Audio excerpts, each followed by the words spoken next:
Bonjour à tous, j'espère que vous allez bien. Allez, on y va pour la guidance du jour. Alors aujourd'hui, ce sera une guidance de développement personnel et spirituel.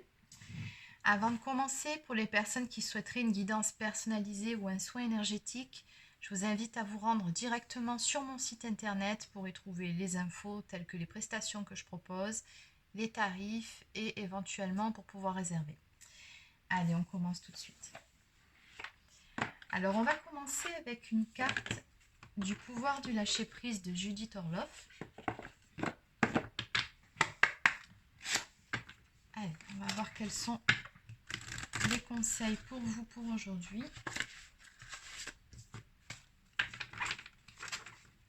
Les conseils.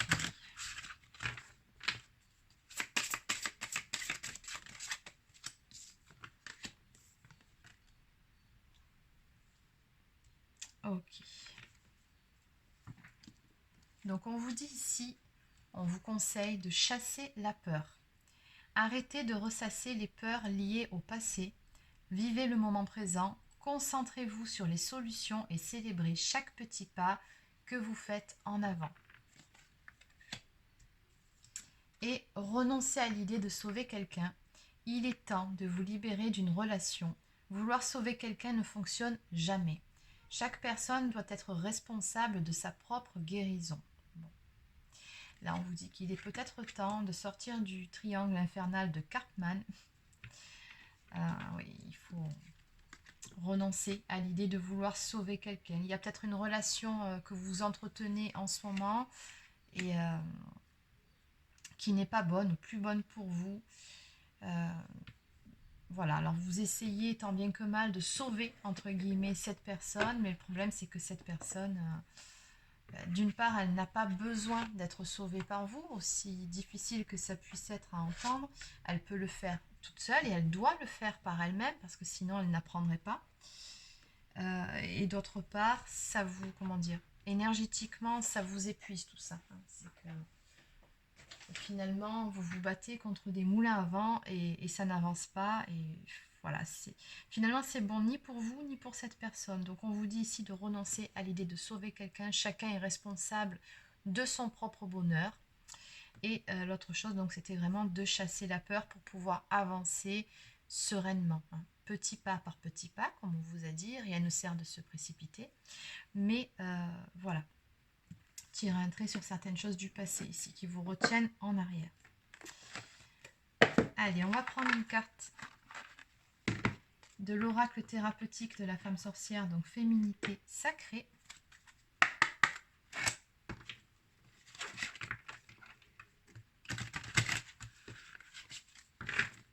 Donc ici, on vous dit bien, n'ayez pas peur de faire des choses qui sont bonnes et saines pour vous. Et n'ayez pas peur non plus de tourner le dos à une relation. Allez.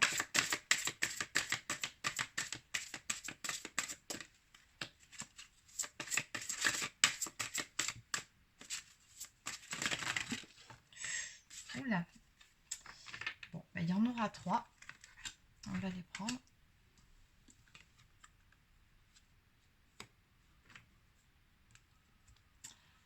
Alors ici, nous avons le masque des croyances. Donc on parle ici de croyances limitantes.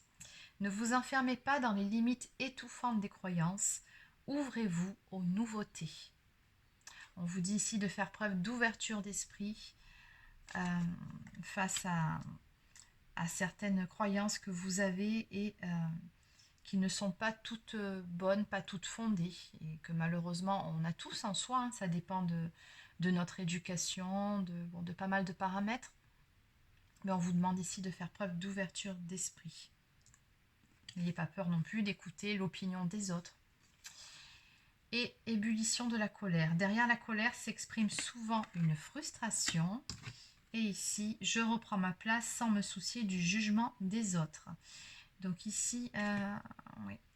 On a une blessure de rejet pour certains d'entre vous, certains ou certaines d'entre vous, qui a été réactivée apparemment, ici.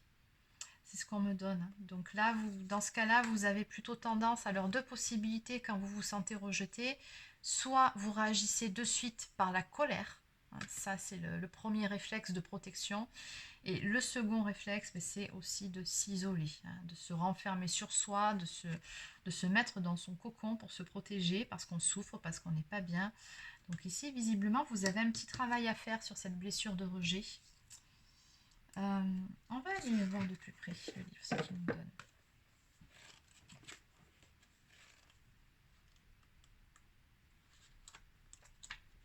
Visiblement, ici, il y a quelque chose que vous avez du mal à digérer en ce qui concerne un rejet. Alors, je vais commencer par la carte du rejet.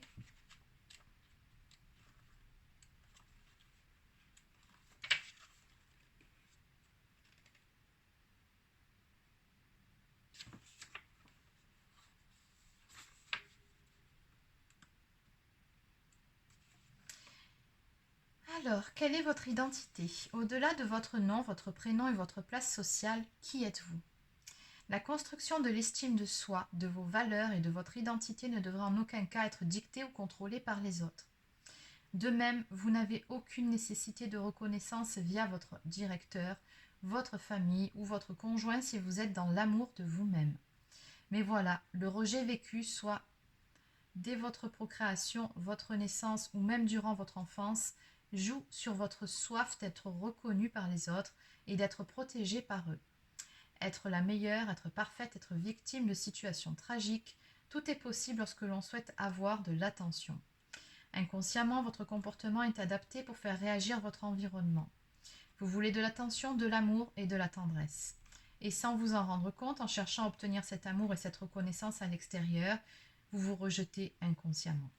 Ne prenant pas le temps d'apprendre à vous aimer, vous-même avant tout. Ainsi, oscillant d'un extrême à un autre, vous n'êtes finalement pas dans l'alignement de votre personnalité profonde, vous n'êtes pas dans l'amour de soi. Et les autres vous renvoient par effet miroir ce non-amour, cette non-reconnaissance. Pour remédier à cette fuite en avant et pour arrêter de vouloir combler un vide intérieur par un pansement éphémère, le retour à votre centre est nécessaire. Vous retrouverez au fur et à mesure votre identité. Naturellement, les peurs de perdre l'attention et ou de ne plus briller dans le regard des autres peuvent être terrifiantes dans un premier temps. Et oui, on vous dit bien ici que ce sont des croyances limitantes et je comprends mieux pourquoi on vous dit de chasser votre peur. Mais en prenant le temps d'assumer votre vérité intérieure, de vous focaliser sur vos aspirations profondes et de vous affirmer, vous ne vous rejetez plus et les autres vous accepteront tel que vous êtes. Éloignez-vous de la jalousie, du repli sur soi, du perfectionnisme et ou de la fuite en avant dans le travail ou dans les addictions.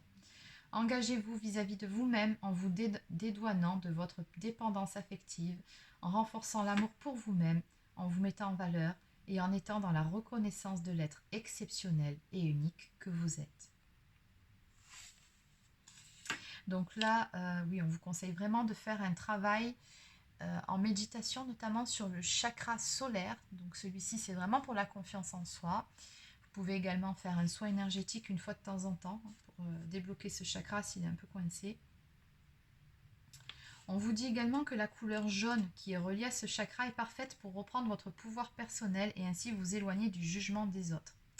N'hésitez pas également à travailler avec le quartz rose, la pierre de l'amour inconditionnel et de l'amour inconditionnel de soi avant tout. Donc si vous vous retrouvez dans ce cas de figure, voilà, n'hésitez pas à vous procurer un quartz rose. Ça va vous aider. Allez, on va continuer.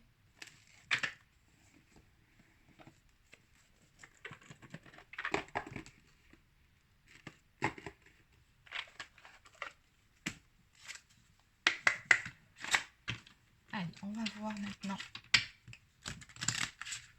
ce qu'on nous donne d'autre. Ah, il y en a quelques-unes qui étaient déjà retournées. Allez, pour les personnes qui regardent cette vidéo et qui souffrent actuellement d'une blessure de rejet.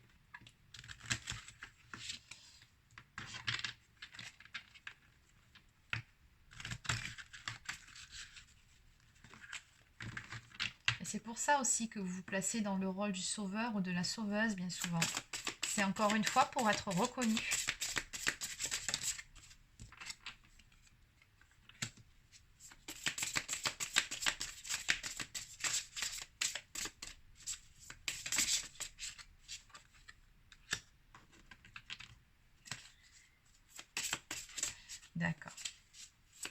Alors, visiblement, on me dit ici que cette blessure de rejet a pu être réactivée à cause d'une rupture amoureuse, apparemment.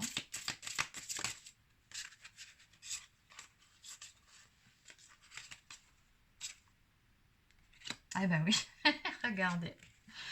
Voilà. Sentiment de rejet, rupture amoureuse. Eh oui. Du coup, ça bloque votre abondance, ça bloque tout. Et oui, et en plus de ça, il y aurait une personne autour de vous qui aurait une mauvaise influence sur vous. Cette fameuse personne, peut-être aussi que vous essayez de sauver. Et on voit qu'avec tout ça, ben, vous vous sentez plutôt seul.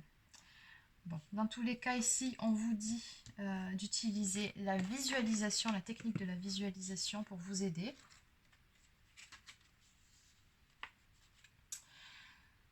Donc, alors, je vous donne un petit exercice à faire. Commencez par vous détendre. Faites cette visualisation uniquement lorsque vous êtes au calme, seul et reposé. Buvez un grand verre d'eau avant de débuter et fermez les yeux. Imaginez le nœud présent dans votre mémoire cellulaire comme une montagne de sable. À la gauche de cette montagne se trouve un panneau planté dans le sol indiquant le nœud en question, par exemple, abandon dans une vie antérieure.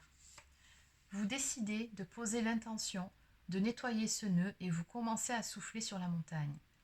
Au fur et à mesure que votre vous inconscient souffle et fait s'envoler tous les grains de sable, vous pouvez observer l'effacement progressif du nom du problème sur le panneau. Votre visualisation est terminée lorsque vous ne voyez plus aucun grain de sable au sol et que le panneau est vierge. Matérialisez alors un feutre permanent et remplacez l'ancienne problématique par son contraire. Par exemple, dans ce cas de figure, sentiment de sécurité affective à tout instant. Vous pouvez refaire cette visualisation autant de fois que nécessaire si vous en ressentez le besoin. Donc voilà, ici on vous suggère vraiment de faire ce petit exercice pour pouvoir travailler sur ce sentiment de rejet, cette blessure de rejet. Parce que là, on voit bien que cette blessure qui a été réactivée, ça bloque pas mal de choses dans votre vie. Et pas que d'un point de vue sentimental. Ça peut être d'un point de vue relationnel, d'un point de vue matériel, d'un point de vue professionnel. Donc ça crée pas mal de blocages. Donc il faut avancer sur cette blessure-là. Et enfin, on va aller voir la 38. Donc oui, c'est ce que je vous disais, cette carte vous indique que vous êtes ou vous étiez mal entouré. Les énergies d'une personne vous fréquentant ne vous apportent pas tout ce dont vous avez besoin et font baisser votre taux vibratoire. Cette influence néfaste tire aussi votre corps émotionnel vers le bas et tend à vous apporter des pensées moroses et négatives. En libérant la mémoire qui vous attire vers ces fréquentations, vous vous autorisez à vous diriger vers les énergies qui vous nourrissent et vous tirent vers le haut. Il y a peut-être un petit travail aussi au niveau des mémoires cellulaires à faire par rapport à ça. Ok, allez. Donc, on va prendre une carte de mission de vie pour les personnes qui cherchent leur voie ou qui ont besoin d'un petit coup de pouce à ce niveau-là. Allez. Une carte pour les personnes pour aujourd'hui, s'il vous plaît. Pour les personnes qui regardent cette vidéo. Une petite carte indice.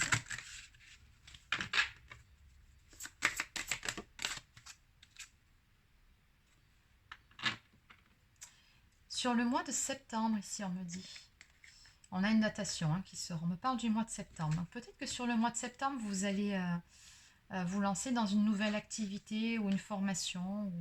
On me parle ici d'éveilleur éclairé. Donc je pense ici que vous êtes une personne très spirituelle, une personne qui a déjà pas mal travaillé sur elle-même et qui pourrait également montrer la voie, montrer le chemin aux autres.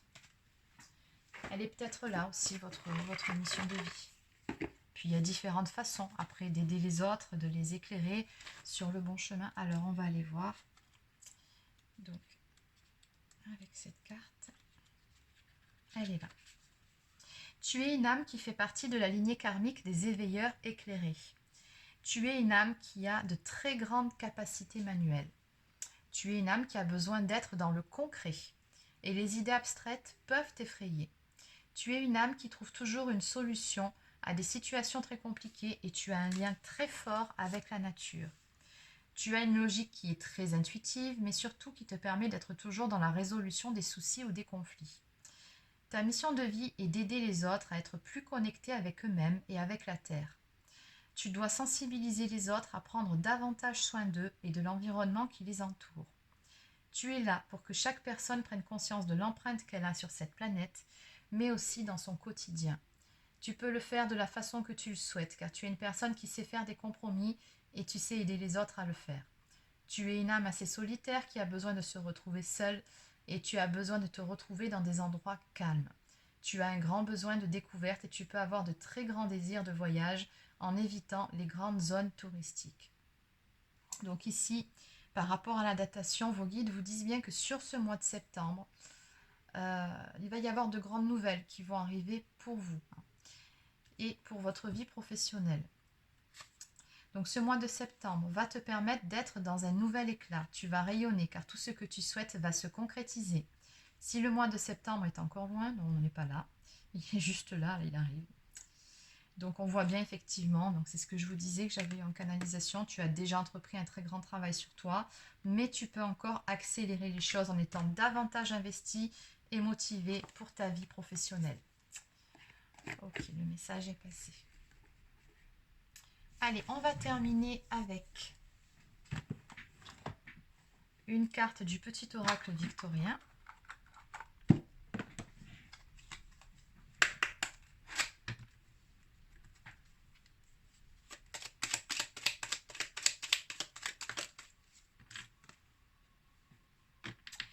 Le bouquet à gauche, ici nous avons le chiffre 44 qui est le chiffre des anges gardiens.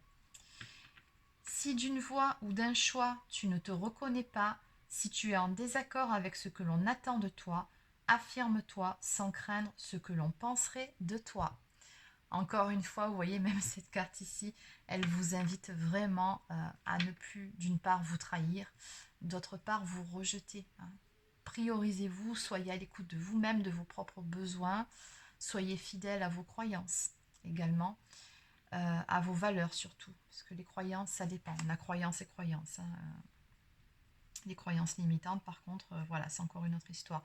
Mais là, on vous dit bien, soyez surtout fidèle à vous-même. Faites ce qui est bon pour vous, quitte à devoir, s'il le faut, couper les ponts avec certaines personnes. Si vous sentez que ces personnes ne sont plus bonnes pour vous dans votre vie, ne culpabilisez pas. Faites ce qui est bon, encore une fois, pour vous-même, par amour pour vous. C'est très important. Et surtout, ne faites pas ce que vous n'avez pas envie de faire. Voilà, donc c'est terminé pour cette petite guidance. Alors j'espère que ça vous a plu et puis surtout que ça pourra vous aider. Voilà, si vous avez des petites questions par rapport à tout ça, n'hésitez pas à me les poser en commentaire. Voilà, je tâcherai d'y répondre. Et sur ce, je vous souhaite de passer une excellente fin de journée et je vous dis à demain pour la prochaine guidance.